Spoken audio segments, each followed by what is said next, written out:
No momento da pregação da Palavra de Deus, convidamos a todos a abrirem suas Bíblias na primeira carta de Paulo a Timóteo, capítulo 3. 1 Timóteo, capítulo 3, nós vamos ler do versículo 8 até o versículo 13. Diz a suficiente Palavra de Deus: semelhantemente, quanto a diáconos, é necessário que sejam respeitáveis, de uma só palavra, não inclinados a muito vinho, não cobiçosos de sórdida ganância, conservando o mistério da fé com a consciência limpa. Também sejam estes primeiramente experimentados, e se mostrarem irrepreensíveis, exerçam o diaconato. Da mesma sorte, quanto a mulheres, é necessário que sejam elas respeitáveis, não maldizentes, temperantes e fiéis em tudo. O diácono seja marido de uma só mulher e governe bem seus filhos e a própria casa, pois os que desempenharem bem o diaconato alcançam para si mesmos justa preeminência e muita intrepidez na fé em Cristo Jesus. Amém. Oremos. Senhor, eis a tua palavra, ó Deus, que será exposta nessa oportunidade, tão somente, ó Deus, pela tua graça. Por isso, ó Deus, não cessamos jamais de rogar que tu ages sobre nós, ó Deus, para que possamos em tudo ser fiéis na exposição, nada retirando, ó Deus, nada colocando, mudando o sentido, ó Deus, ou qualquer outra coisa que não seja, ó Deus, a verdade, que a tua palavra, Senhor, exibe e traz. O teu povo, a tua igreja, Senhor, necessita da tua instrução, do alimento. A tua igreja precisa, ó Deus, de direcionamento, para que saiba como proceder, para que não venha proceder segundo ela pense que seja o melhor, ache ou copie, ó Deus, algum exemplo que não corresponda ao que está revelado, ao teu desejo, à tua vontade.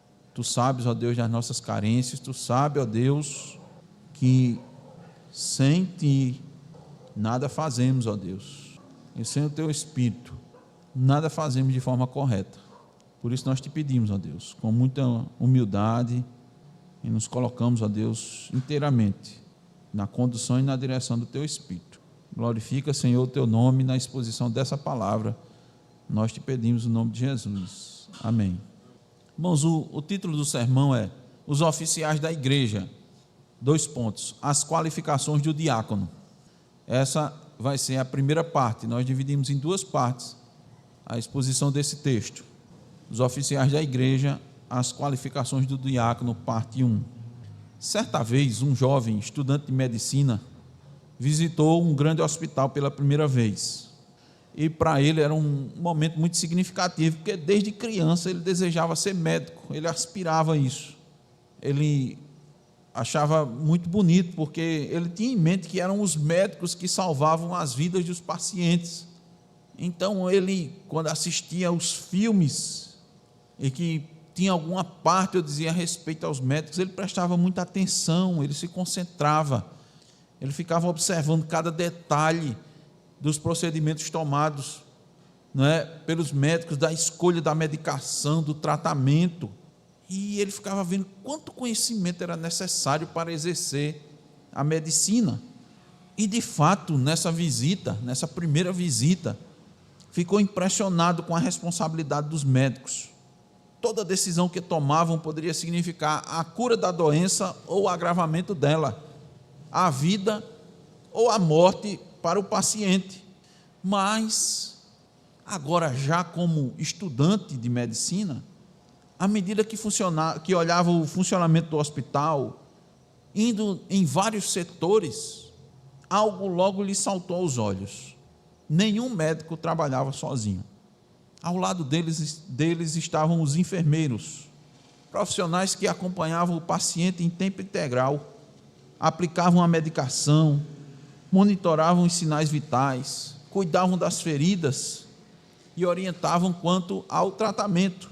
Enquanto o médico se concentrava em diagnosticar, em traçar o tratamento, em definir, ou mesmo em fazer a intervenção cirúrgica necessária, o enfermeiro cuidava para que aquele tratamento fosse realmente executado e sustentado com muito zelo, com muito cuidado.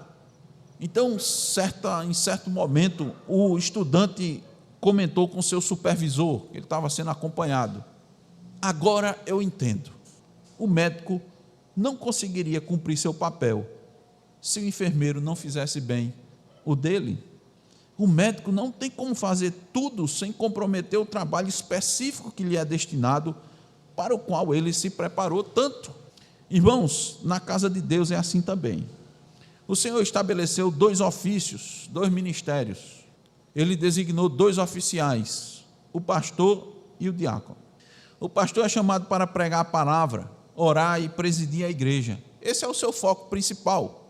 O diácono, por sua vez, é chamado para cuidar das necessidades práticas, aliviar os fardos e contribuir para que o corpo de Cristo funcione em harmonia, em unidade, como temos visto. Um não substitui o outro, ambos são necessários. O pastor instrumentaliza o diácono por meio da palavra para exercer bem o seu ministério, e todos eles precisam ser homens de caráter, íntegros e provados. Por isso, assim como no hospital o enfermeiro precisa ser qualificado, dedicado e de confiança, na igreja o diácono precisa ser um homem respeitável, cheio do Espírito e de bom testemunho, para que o ministério da palavra não seja interrompido e o nome de Cristo seja honrado em tudo. A vida espiritual, irmãos, da igreja está em jogo. Por isso que eles precisam ser qualificados. Razão pela qual o apóstolo Paulo começa a abordar as qualificações do diácono com a palavra semelhantemente. Observe aí no versículo 8. Em algumas traduções está da mesma sorte ou igualmente. Nesta oportunidade, nós iniciaremos a exposição deste texto, buscando mostrar aos irmãos as qualificações dos diáconos, que são os homens que Deus dotou com os dons para servir as mesas. Então, os irmãos veem que Deus instituiu 2 ofícios para a igreja, 2 ministérios. O ministério da palavra, para os bispos, ou pastores, ou presbíteros, ou anciãos, e o ministério das mesas para os diáconos. A palavra diáconos no original quer dizer servo. São os que cooperam com aqueles que se dedicam à oração e à pregação. Então veja, se os diáconos são chamados a servir a mesa, eles não podem trazer manchas para a mesa do Senhor. Por isso Paulo começa mostrando que o diácono deve ser um homem respeitável. Essa é a primeira qualificação do diácono, ser respeitável. Veja o versículo 8, mais uma vez. Semelhantemente, quanto a diáconos, é necessário que sejam respeitáveis. Meus irmãos, observe essa questão muito importante. Para distribuir cestas básicas na igreja, que é um trabalho de caráter administrativo, é necessário ser cheio do Espírito. E isso já nos mostra que essa obra não é de pouco valor para Deus. Porque, para que isso acontecesse, o próprio Cristo dotou homens com esses dons. Com relação ao serviço diaconal, o pastor John Gill afirma: cuidar dos assuntos seculares da igreja e particularmente servir mesas, fornecer pão e vinho para a mesa do Senhor para atendê-la, distribuir os elementos ao povo, fazer os pagamentos das despesas da casa de oração, cuidar da mesa do ministro para que ele seja provido de forma confortável e levar os membros ao seu dever a esse respeito, cuidar da mesa dos pobres, distribuir o que a igreja recebe para eles com simplicidade e alegria. Auxiliados pelo pastor, os diáconos devem ficar atentos na caminhada dos membros, na questão das diferenças entre eles, na visita aos doentes e pobres e no suporte às reuniões da igreja. Essas, irmãos, são algumas das atribuições do serviço diaconal listadas pelo pastor John Gill. E isso não é de agora. Desde o Antigo Testamento, eu digo agora na Nova Aliança, desde o Antigo Testamento, Deus manifestou cuidado com os grupos mais vulneráveis, viúvas, órfãos, estrangeiros, incluindo os levitas. porque Cristo tem preocupação com seus filhos, de modo que Ele vai prover à igreja aqueles que têm preste bem atenção, percepção do cuidado amplo. Cuidado amplo não é o cuidado com um grupo apenas. Não é o cuidado, não é alguém que só observa a necessidade das viúvas, que só observa a necessidade dos pobres, do estrangeiro, do levita. Não é uma pessoa que tem assim um cuidado especial só com alguém, só com uma família. Não, é a visão da necessidade do corpo de Cristo. Irmãos, era tal, olha só, que Deus, olha como é que Deus agia. Deus, até nas festas da antiga aliança, do Pentecoste, na festa do Pentecoste, que era chamada também festa das semanas, na festa dos tabernáculos, nos momentos de fartura, preste atenção, olha o que é que Deus disse ao povo: alegrar-te-ás perante o Senhor teu Deus, tu, teu filho, tua filha, o teu servo, a tua serva. Todo mundo da tua casa, né? Todo mundo vai se alegrar. Agora veja só, o levita que está dentro das tuas portas, o estrangeiro, o órfão e a viúva que vivem no meio de ti, no lugar que o Senhor teu Deus escolher para fazer a habitar ali o seu nome, todos devem se alegrar perante o Senhor. Todos, ninguém fica de fora. É uma visão ampla. Deus disse: você tem que compartilhar para realizar esta tarefa tão necessária e digna. Assim como os pastores, os diáconos precisam ter fé e serem cheios do Espírito, devem ser homens respeitáveis. No original, a palavra respeitável também pode ser traduzida como uma pessoa de caráter honrado. No seu falar, no seu comportamento, nas suas vestimentas, ele goza de boa reputação entre as pessoas que o conhecem. É alguém que a igreja convive, que a igreja conhece bem, que a igreja confia. Entre os primeiros 7 diáconos, irmãos, escolhidos pela igreja primitiva, Estevão se destacou por suas qualificações espirituais. Lucas o descreve como homem cheio de fé e do Espírito Santo. Atos 6,5. Mais adiante, no versículo 8, ele diz: homem cheio de graça e de poder. Então essas expressões mostram que Estevão não era apenas um homem de boa reputação social, mas um homem espiritualmente maduro, controlado e guiado pelo Espírito de Deus, e seu serviço não se limitava à assistência material. Ele também testemunhava com coragem e com sabedoria. Quando foi acusado injustamente e levado diante do sinédrio, a palavra de Deus diz que a sua face parecia a de um anjo. Está lá em Atos 6,15. Ele revelava serenidade e dignidade mesmo sob perseguição. No capítulo 7 de Atos, seu discurso firme e bíblico demonstra profundo conhecimento das Escrituras e um homem que era fiel à verdade, mesmo sabendo que isto lhe custaria a sua própria vida. Estevão morreu, irmãos, apedrejado, mas suas últimas palavras foram um eco do próprio Cristo. Ele disse no versículo 60 de Atos capítulo 7, Senhor, não lhes imputes este pecado. Ele, irmãos, mostrou o verdadeiro caráter de um diácono respeitável. Ele manifestou uma fé viva. Ele cria e vivia aquilo que pregava. Ele mostrou que era cheio do Espírito, cheio da palavra e dependente da graça de Deus. Ele era um homem de bom testemunho, respeitável diante de todos. Era alguém corajoso na verdade, não negociava a fidelidade a Cristo. E ele manifestou também misericórdia, irmãos, até com seus inimigos. Estevão nos lembra que o serviço diaconal é nobre quando reflete o próprio caráter de Cristo, que serviu e deu a vida pelos outros. Por isso que a primeira qualificação do diácono, irmãos, é ser responsável, ser respeitável, ser uma pessoa honrada. A segunda qualificação, também no versículo 8, é um homem de uma só palavra. Versículo 8 mais uma vez, semelhantemente quanto a diáconos é necessário que sejam respeitáveis de uma só palavra. De uma só palavra, irmão, significa sem ambiguidade. Alguém de uma só palavra é alguém que mantém aquilo que ele disse para todos. Ele não diz uma coisa a um e outra coisa a outro. Uma pessoa de uma só palavra é uma pessoa de confiança, você pode confiar nele. O contraste também indica alguém que não é e nem gosta de mexericos, boatos, como temos estudado nos pecados proibidos do 9º mandamento. Quem anda dessa forma, invariavelmente, não promove a paz, mas coloca uma pessoa contra a outra. Esta jamais pode ser a postura do diácono.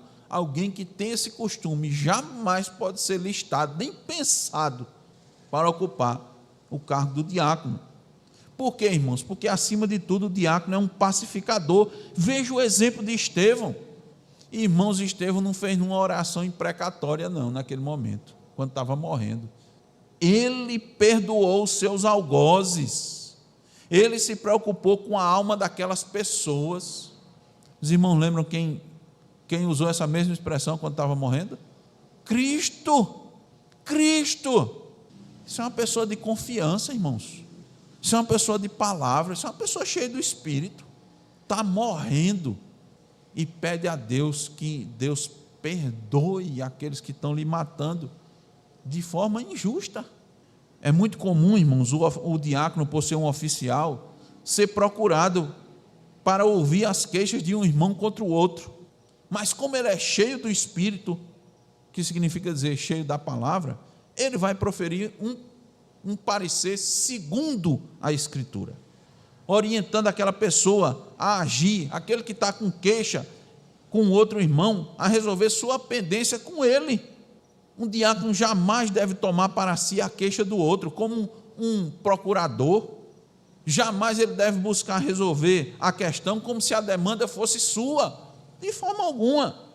Irmãos, nas suas fraquezas, as pessoas choram as suas dores com o outro, muitas vezes porque não querem enfrentar a responsabilidade de resolver sua questão. É sempre bom, não é? Alguém que se compadeça e faça as coisas por você. Não é bom? Todo mundo gosta disso, né? Eu vou contar para fulano, e eu sei que ele tem um coração mole, ele vai tomar para si a minha questão e vai procurar resolver. Mas o sentido bíblico é: se teu irmão pecar contra ti, vai arguí-lo entre ti e ele somente.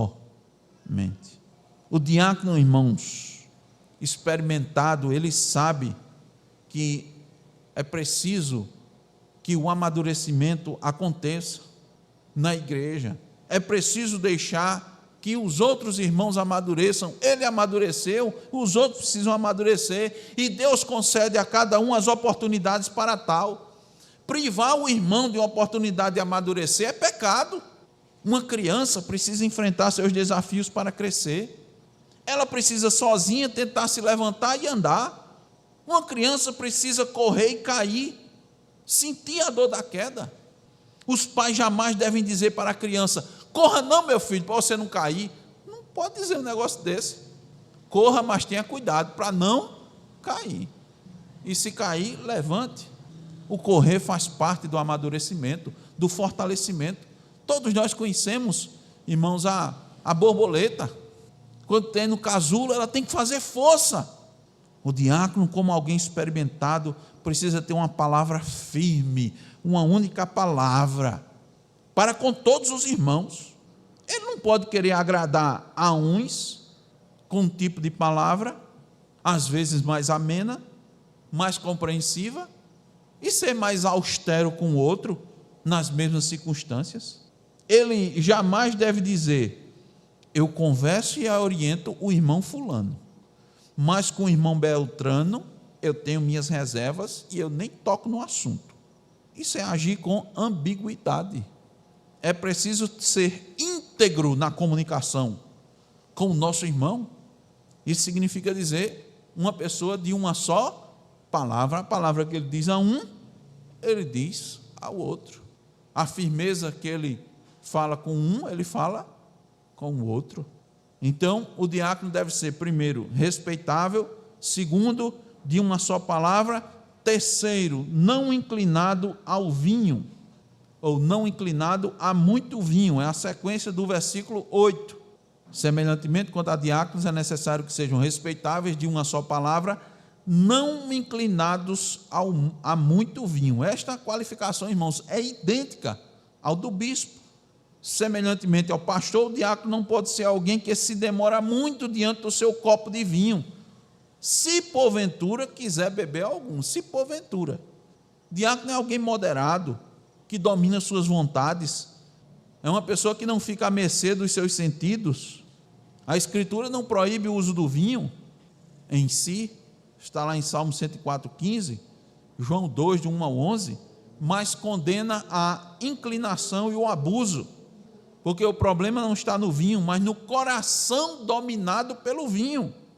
Por isso que Paulo exige que o diácono não seja inclinado a muito vinho. É alguém que tem domínio próprio, equilíbrio, discernimento.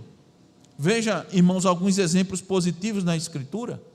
José era um deles, que a gente chama José do Egito, José, o filho de Jacó. Em meio ao luxo e à corte de Faraó, manteve sobriedade e domínio próprio. Tinha tudo à sua disposição. As melhores comidas, as melhores bebidas, o melhor vinho. Ele manteve sobriedade, porque a verdadeira grandeza, irmãos, está na moderação, no autocontrole, mesmo em posições de poder. Veja, Daniel e seus amigos recusaram as iguarias e o vinho do rei, mantendo-se puros diante de Deus.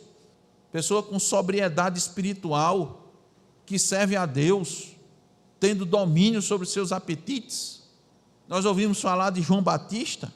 A Bíblia diz: não beberá vinho, nem bebida forte, e será cheio do Espírito. O servo de Deus, irmãos, é reconhecido não pela excitação do vinho, mas pela plenitude do Espírito. Temos até o exemplo do próprio Timóteo. Paulo recomenda, aqui mais adiante no capítulo 5, versículo 23, que ele use um pouco de vinho apenas por causa do estômago, mostrando que ele não era inclinado ao vinho, mas cuidadoso e equilibrado. O uso moderado e medicinal é aceitável, o abuso é que é condenável.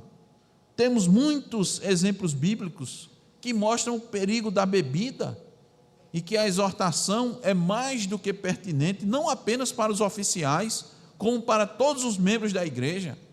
Por quê? Porque homens justos podem cair em grande vergonha quando perdem o domínio sobre si. Vemos o exemplo de Noé, lá em Gênesis capítulo 9, versículos 20 a 21. Depois do dilúvio, ele plantou uma vinha, bebeu do vinho, embriagou-se, expondo-se de forma indecente. Ló, embriagado por suas filhas, cometeu pecado terrível. O vinho descontrolado destruiu seu discernimento e abriu as portas para um pecado gravíssimo. Então, o diácono tem que ser um exemplo de sobriedade, lembrando que o verdadeiro enchimento do cristão é o Espírito e não o vinho. Está lá em Efésios 5:18.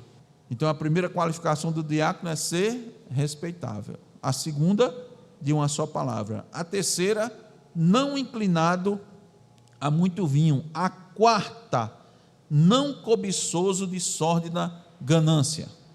Há uma semelhança do verso 8 com o verso 3 neste quesito, que significa que o diácono, assim como o pastor, não devem ser amantes do dinheiro.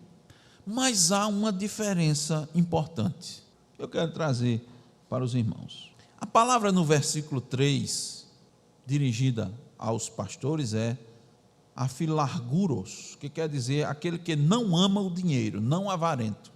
Já no verso 8, a palavra no original é outra e significa ansioso pelo lucro ilegítimo, ganancioso pelo dinheiro. Isso quer dizer, irmãos, que o diácono não pode ser alguém ávido por lucro a qualquer custo.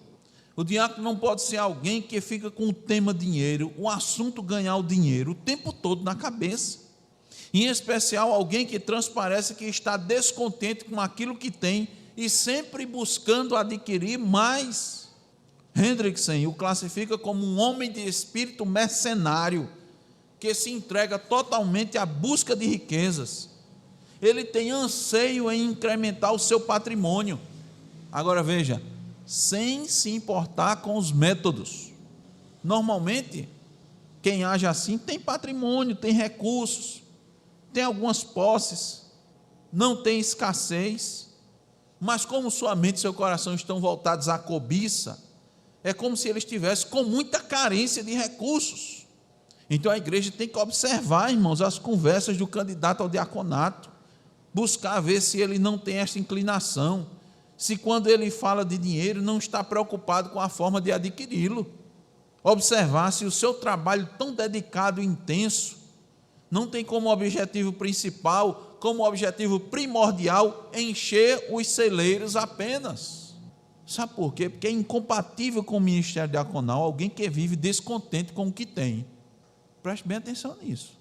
É incompatível com o ministério diaconal alguém que vive descontente com o que tem, seja muito ou seja pouco. Nós podemos viver descontentes e desagradar a Deus por ficar querendo outras coisas, ficar de olho ou se contentar, ou só se contentar quando tivermos exatamente o que o meu próximo tem, ou só ficar satisfeito se eu tiver a mesma coisa que o outro tem. Eu tenho que passar pela mesma experiência que meu irmão, que meu próximo. Eu tenho que fazer as mesmas coisas, tenho que fazer a mesma viagem. Se for por um cruzeiro, eu só vou ficar feliz nas minhas férias se eu fizer um cruzeiro também.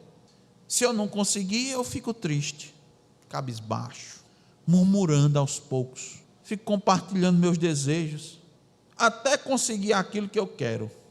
Pode ser assim não, irmãos. Esse sentimento não deve estar nem no candidato ao diaconato, nem no nenhum dos irmãos. O diácono é alguém cheio do Espírito. O reino, irmãos, que nós fazemos parte é espiritual. Eu sei que nós vivemos num mundo material, extremamente materialista, mas não se pode estar com os olhos fixos no material, sem valorizar o mais importante, que é o espiritual. Os olhos, onde é que você está botando os olhos? A Bíblia manda tomar cuidado com os olhos. Ela diz: se os teus olhos forem bons, todo o teu corpo terá luz. Mateus 6:22. Onde é que você está com os olhos? Você vai tomar as decisões. Você está olhando para quê ou para quem? Você está olhando sua necessidade ou seu desejo? Ah, porque o outro, Deus deu ao irmão, não pode dar para mim? Pode, mas ele quer. Ainda, irmãos, uma situação, uma nuance nessa questão, também muito importante. Mesmo que o foco principal aqui do texto seja desqualificar todos os candidatos que tenham elevada estima pelo dinheiro, sendo alguém ávido por lucro e, consequentemente, avarento, o que nos leva a alguém desonesto como Judas. Judas dava a entender que se preocupava com os pobres, mas seu interesse era ficar com a bolsa de dinheiro para poder tirar dela. Está lá em Atos 8, do 9 ao 24. Mas nós precisamos considerar que há aqueles que amam o dinheiro, mas que, para obtê-lo, não cometem fraude. Preste bem atenção nisso aqui. Há quem ama o dinheiro e o obtém de forma justa.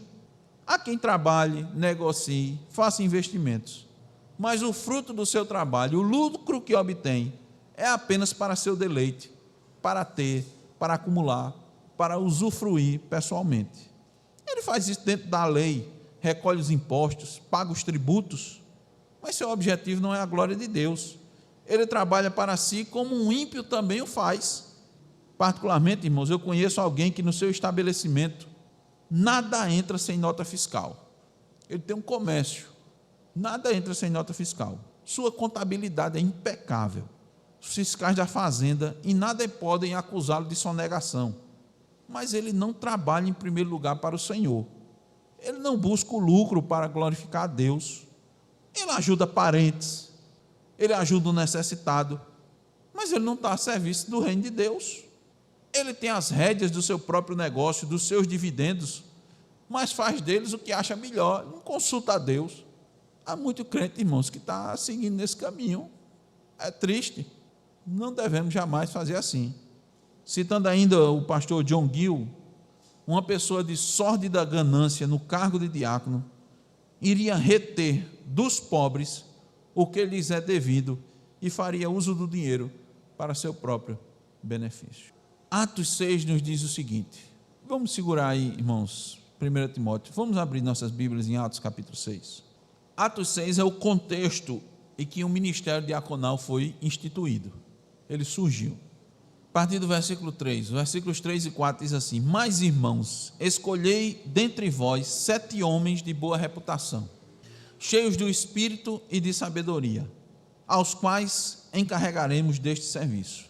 E quanto a nós, nos consagraremos à oração e ao ministério da palavra. Foi essa a razão da instituição do diaconato. 7 homens cheios do Espírito foram separados para inicialmente distribuir a provisão diária dos irmãos necessitados. Os apóstolos não conseguiam mais atender às necessidades dos irmãos, porque o número de discípulos cresceu, irmãos, enormemente. E com isso as demandas surgiram. Muitas demandas, muitas necessidades. E eles entenderam, isso evidentemente guiados pelo Espírito de Deus, que eles não deveriam abandonar o que era principal no seu chamado, que eles deixam claro aqui, a pregação e a oração, para poder atender essas demandas. Eu lembro os irmãos, é importante lembrar que a Bíblia, pelo menos, irmãos, só registra apenas 120 discípulos no início da igreja primitiva. Volte um pouquinho aí, você está em Atos 6, continue, volte um pouquinho, vá para Atos capítulo 1, versículo 15, só se contavam 120, e nesse sentido, irmãos, eles davam conta, eles conseguiam atender, eles conseguiam administrar, mas agora, só depois da pregação de Pedro, houve um acréscimo em um único dia de quase 3.000 almas. Olhe, veja, vá mais um pouquinho adiante, Atos 2,41, Pedro pregou, o povo creu, a Bíblia diz, quem crê deve ser batizado, né? Eles creram, foram batizados e tiveram um acréscimo de quase 3.000 almas, só num dia. E agora, como dá assistência? Eram 120, só aqui 3.000, mas esse número foi crescendo, não tinha mais como atender. Havia um problema principal, era a distribuição diária das cestas básicas a todos os que compunham a comunidade cristã. Por que isso acontecia? Porque, irmãos, quando você, naquela época, naquela situação, passava a crer no Evangelho, a vida ficava muito difícil, mas ficava muito difícil, era perseguição de todos os lados. E observem, o problema maior, problema aqui que se destaca, era as viúvas dos helenistas, não era? Quem eram esses helenistas, irmãos? Eram judeus convertidos ao cristianismo, que falavam grego, e estavam culturalmente influenciados pelo mundo helênico. Eles diferiam dos hebreus, que eram judeus nativos, né, que falavam aramaico, seguiam as tradições judaicas locais com mais rigor. Esses helenistas eram, em sua maioria, judeus da diáspora, judeus que nasceram ou viveram fora de Israel, em cidades como Alexandria, Antioquia ou Roma, e que haviam voltado a Jerusalém. Quando se converteram a Cristo, passaram a integrar a igreja em Jerusalém, formando uma parte distinta da comunidade. E como eu disse aos irmãos, à medida que eles começaram a crer no cristianismo, eles eram rejeitados. Os primeiros que perseguiam eram os próprios judeus, não era? Então, muitos deles, irmãos, se tinham emprego, o pessoal já não dava mais emprego, perdiam o emprego. Aí a coisa ficava difícil. Quando se convertia, se estava dentro de casa, se era jovem, se não seguia mais a tradição, se não ia mais para a sinagoga, ou se não guardava mais o sábado, começava a guardar o dia do Senhor, podia ser até expulso de casa, né, pelos pais. Você se tornou um gentil agora, não foi? Então, muitas eram as dificuldades, essas pessoas estavam precisando de assistência, muita gente. E agora, os apóstolos, irmãos, não davam conta. Eles até organizaram, pelo que a Bíblia diz, eles procuravam atender, mas a distribuição diária, o que era essa distribuição diária? A distribuição de alimentos, o sustento material, para os necessitados da comunidade cristã primitiva estava defeituoso. Não dá para dizer, irmãos, que era de forma proposital, não, é porque aumentou demais. Haviam diferenças, né? Talvez até problema de comunicação entre eles mesmos, a logística. E agora? A palavra servir às mesas, no original diakonein, trapezais, não se refere a mesas de comunhão apenas, mas ao serviço prático de suprir as necessidades diárias.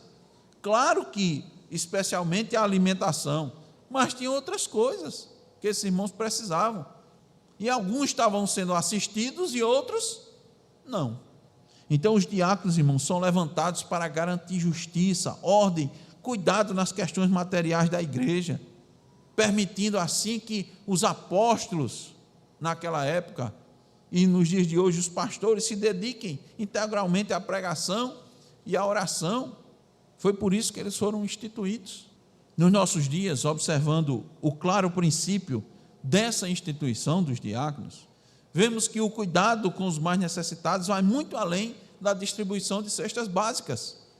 Engloba a provisão de medicação, marcar exames médicos, prover o acesso ao hospital, à clínica, verificar se o irmão que mora sozinho está tendo as condições necessárias, se ele tem dinheiro para a carga do celular, que hoje dependemos do celular para tudo, não é? Para solicitar ajuda. Se ele não tiver com a carga no celular, como é que ele vai ligar? Se ele estiver na rua, se estiver em casa, às vezes tem o sinal do Wi-Fi, mas se estiver na rua precisando de ajuda, a atuação diaconal, irmãos, é abrangente. Nela está incluído algo muito importante, que além desse serviço é a orientação, é a instrução. Por isso que os diáconos precisam ser cheios do Espírito, cheios da palavra. Eles também precisam orientar. Em que sentido? Eles identificam os irmãos que estão necessitando, precisando. Normalmente os mais pobres, mas todos que têm algum tipo de necessidade. E aqueles que estão passando por isso, preste bem atenção, aqueles que estão passando por necessidades, porque não sabem administrar bem os recursos que Deus lhes deu, eles vão ajudá-los nesse sentido. É papel diaconal. Eles vão identificar, o irmão está precisando, tá. O que é que está acontecendo?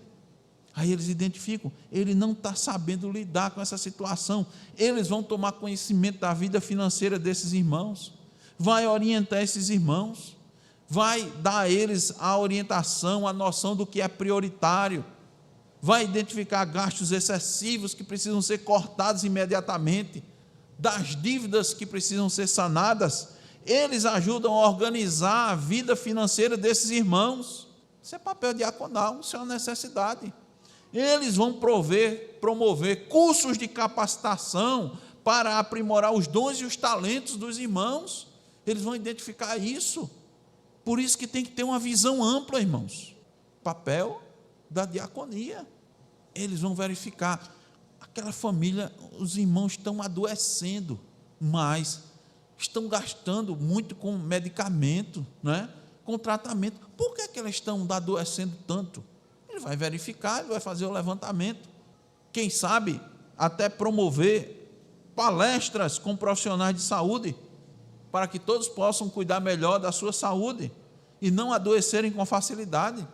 Eles vão ouvir as questões dos irmãos quando eles estão visitando. Aquilo que for da alçada deles, ele vai procurar ajudar.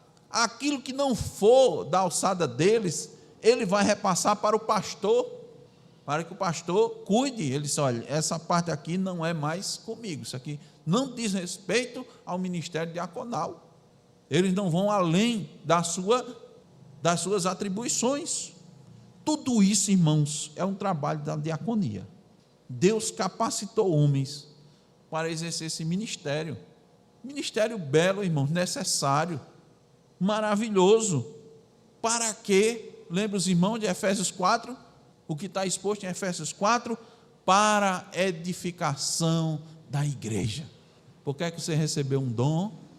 Para edificar a igreja. Porque cada um dos irmãos receberam dons e talentos para primordialmente, principalmente, edificar a igreja.